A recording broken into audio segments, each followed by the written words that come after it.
तुम मुझे इतिहास की किताबों में पढ़ते हो, पर आज मैं खुद अपनी कहानी सुनाऊंगा। मैं चंद्रगुप्त मौर्य, एक साधारण लड़के से बना भारत का पहला सम्राट। मैंने पूरे भारत को एक झंडे के नीचे लाया और मेरे दुश्मन मेरा नाम सुनकर कांपते थे। मैं अशोक, जिसे दुनिया महान कहती है। कलिंग युद्ध में खून देखकर मैंने तलवार छोड़ दी, पर याद रखना, मेरी शक्ति युद्ध में नहीं बल्कि शांति में थी। मैं समुद्रगुप्त, भारत का नेपोलियन। मैंने इतने युद्ध जीते कि इतिहास भी गिनते गिनते थक गया। मेरी तलवार कभी रुकी ही नहीं। मैं हर्षवर्धन, मेरे राज्य में धन, शांति और ज्ञान की कोई कमी नहीं थी। मैं सिर्फ राजा नहीं, लोगों का रक्षक था।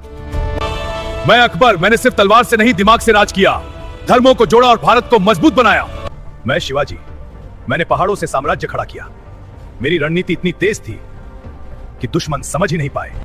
मैं महाराणा प्रताप, मैंने कभी झुकना नहीं सीखा, भले ही जंगलों में रहना पड़ा, पर मैंने अपनी आजादी कभी नहीं छोड़ी। मैं कृष्णदेवराय, मेरे राज में कला, संस्कृति और ताकत तीनों अपने चरम पर थे। मैं राजा राज चोल, मैंने समुद्र को भी जीत लिया। मेरी नौसेना पूरे एशिया में राज करती थी। मैं पृथ्वीराज चौहान, मैंने दुश्मनों को आखिरी सांस तक चुनौती दी। मेरी वीरता आज भी कहानियों में जिंदा है। हम सिर्फ राजा नहीं थे, हम इतिहास हैं। बताओ, इनमें से सबसे शक्तिशाली कौन था?